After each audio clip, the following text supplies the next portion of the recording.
ඉතින් අද වීඩියෝ එක මම වලට අරන් ඉන්නේ කොහොමද අපි අපේ dandruff නැති කරගන්නේ කියලා. ඉතින් බලමු අපිට ඕන දේවල් එකටම මම මෙතන ගත්තා ඉඟුරු. ඉඟුරු අහලා දන්නවා ඇති. ඉඟුරු කියන්නේ ගොඩක් විෂ බීජ නාශක ගුණ තියෙන දෙයක්. ඉතින් ඒ වගේම තමයි ඉඟුරු වලින් හිස්සොරි වැඩිම කෙලින්ම නවත්තනවා.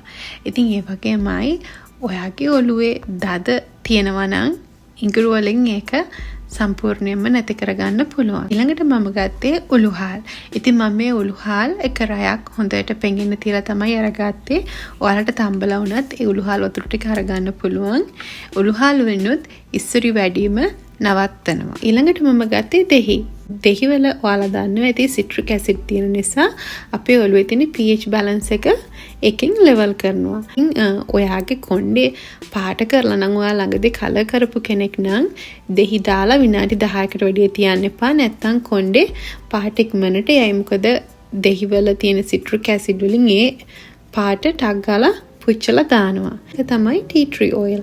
ඔයාලට ටී ට්‍රී ඔයිල් නැත්තම් mint තෙල් ටිකක් ගන්න පුළුවන්. එහෙම නැත්තම් කොහොඹ කොළ තෙල් ටිකක් අරගන්න පුළුවන්. මම බොක්ලේ කරගෙන මම වලට යන්න පෙන්නන්න මේක දාගන්න හැටි. ඉතින් මගේ ඔළුවේ ගොඩක් ඉස්සර තියෙනවා. දැන් මම සතියක් ඔළුවේ සෙදුවේ නැහැ. මට ඔයාලට ඉස්සරි හදලා මේක දාලා ටෙස්ට් කරලා පෙන්නන්න කැමතියි. මේකට ඉස්සරි යනවද නැද්ද කියන එක. ඒක දාලා මම විනාඩි 30යි තියන්නේ. ඔයාලට පුළුවන් පැයක් හොයාගේ කැමති වෙලාවකට තියාගන්න කිසිම ප්‍රශ්නයක් නැහැ. නමුත් එයා පැයකට වැඩි තියෙනවා නම් ඔයාලගේ ඔළුව සමහර විට කහන්න පටන් ගනී. නියපොතු පාවිච්චි කරලා කහන්න යන්න එපා. ඇඟිල්ල පිටපස්සෙන් මේ වගේ චුට්ටක් ඔළුවට නොක් එකක් දාන්න. මොකද නියපොතු පාවිච්චි කරලා කැහුවොත් ඔළුව ගොඩක් තුවාල වෙන්න ඉඩ තියෙනවා. ඒ වගේම තමයි එහෙම තුවාල වුණොත් එතනින් කොණ්ඩේ හැලෙන්න බලයි.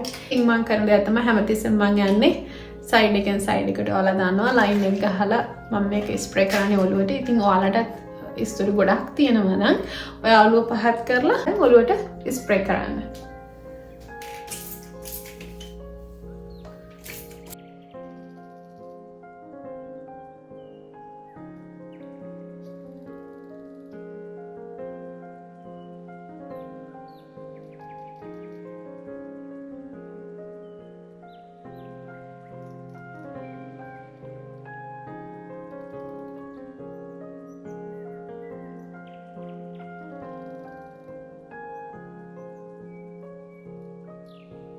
ඉතින් දැන් මම ඔළුවට එක දාගෙන ඉවරයි. මම විනාඩි 30ක් තියලා හොදනවා.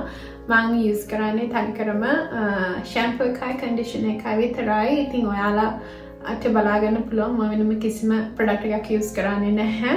මම නාලාවිල ඔයාලට මගේ කොණ්ඩේ පෙන්නන්න. ඉතින් මම ඔළුව හොදලා ඉවරයි. මම ඔයාලට පෙන්නන්න මගේ ඔළුව ඔයාලට ඉස්සර තියෙනවද නැද්ද කියලා. ඉතින් මම කියවගේ මම පාවිච්චි කරේ ෂැම්පූ එකයි කන්ඩිෂනර් එකයි විතරයි. වෙන මොකක්ම පාවිච්චි කරලා නැහැ. දැන් මගේ කොණ්ඩේ වෙයිලා තියෙන්නේ. ඉතින් ඔයාලට බලා ගන්න පුළුවන් කොච්චරක් ඉස්සර ගිහිල්ලාද ඉස්සර තියෙනවද මොකද කියලා. ඉතින් මේක තමයි රිසල්ට් එක මම දෙහි දාලා හේදුවට පස්සේ.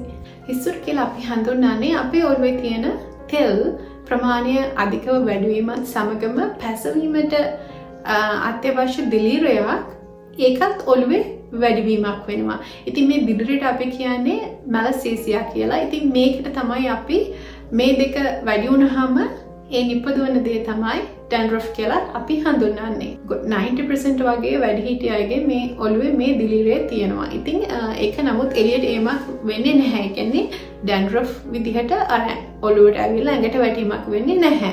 ඉතින් මේ වගේ දෙයකට නැත්නම් dandruff වලට මොනවාද හේතු? ගොඩාක් වෙලාවට අපේ පරිසරය තමයි බලපාන. කියන්නේ අපි ලංකාවේ නම් බස් වල දුම් ඉතින් ඒ වගේ දේවල් වලින් අපේ ඔළුව ටක් ගාලා ඔවිලි ගතියටපත් වෙලා ඒකෙන් dandruff හැදෙන්න පුළුවන්. වාට ඉස්සෙල්ලා තිබුණේ දැන් හදිස්සියට dandruff આવොත් ඒ කියන්නේ ඒක ඔයාට ඇඟ ඇතුලේ මොකක් හරි ලෙඩක් තියෙනවා. එහෙම නැත්නම් ඔයාගේ සීනි කන ප්‍රමාණය ඔයා වැඩි කරලා තියෙනවා. ඒ කියන්නේ ඔයා පැණි රස වර්ග කන වෙන්න පුළුවන්. තේකට සීනි දාලා වැඩිපුර බොනවා වෙන්න පුළුවන්. ඉතින් ඒකෙන්ද සීනි කැම ගැන චුට්ටක් ප්‍රවේශම් වෙන්න ඔයාට හදිස්සියවත් dandruff වැඩි වෙනවා. ඉතින් ඒ වගේම තමයි ඔයා dandruff ගොඩක් තියෙන කෙනෙක් නම් ඔයාට අනිවාර්යෙන් ක්ලෙන්සිං එකක් ඕනේ ඔළුවට. අපි මොන ක්ලෙන්ස් කරනවා වගේම තමයි අපේ ඔළුවට cleansing එකක් අත්‍යවශ්‍යයි. ඉතින් මේ වගේ cleansing එකක් ඔයාලට shampoo එකකින් තමයි ලේසියෙන්ම ලබා ගන්න පුළුවන්. ඉතින් මෙහෙනම් තියෙන brand එකක් තමයි මම කැමතිම brand එකක් Neutrogena කියන එක. මම දැකලා තියෙනවා ලංකාවේ තියෙන Neutrogena. Neutrogena අලුත්ම එක තමයි salicylic acid දාපු shampoo එක. ඉතින් salicylic වලින් කොණ්ඩේ ගොඩාක් cleanse කරන්න උදව් කරනවා. ඒ වගේම තමයි අපේ හිස් අර තියෙන ඔක්කොම ඕන නැති දේවල් ඒ salicylic acid වලින් අයින් කරලා දානවා. ඉතින් ඒ වගේම තමයි salicylic acid මූණටත් ගන්නවා. මූණේ තියෙන ලප කැලල් අයින් වෙලා යන්නේ. මේ වගේ shampoo එකකට use කරන්න පුළුවන් නම් ප්‍රතිඵල ගොඩාක් හොඳයි. ඉතින් එහෙම බැරි නම් ඔයාලට පුළුවන් මම මේ හදන ස්ප්‍රේ එක at least අඩුම තරමේ සතියකට දවස් 4ක් use කරන්න අඩුම තරමේ. ඉතින් ගොඩාක් හිස්වල තියෙනවා නම් ඔයා අනිවාර්යෙන් ඒක control කරගන්න ඕනේ ගොඩාක් දුර යන්න කලින්.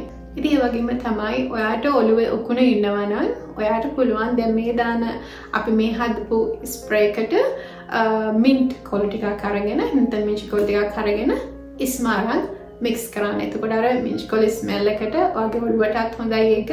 ඒ වගේම තමයි ඒකෙන් උකුණ ටිකකුත් අඩු වෙයි.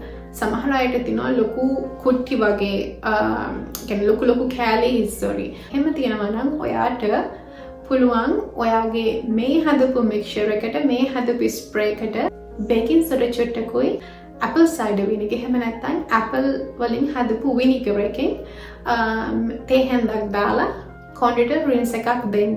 එතකොට ඔයා මේක දාලා පැයක් තියන්න යන්න එපා.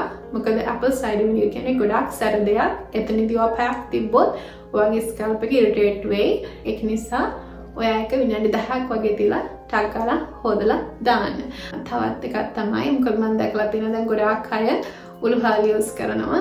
ඉතින් ඔයා උළුහල් use කරනවා නම් ඔයාගේ ඔළුවේ ඉස්සොරේ තියෙනවා නම් අමතක නොකර උළුහල් එකට පෙර කොලේකුයි කොමරි කටිකුයි එකතු කරන්න.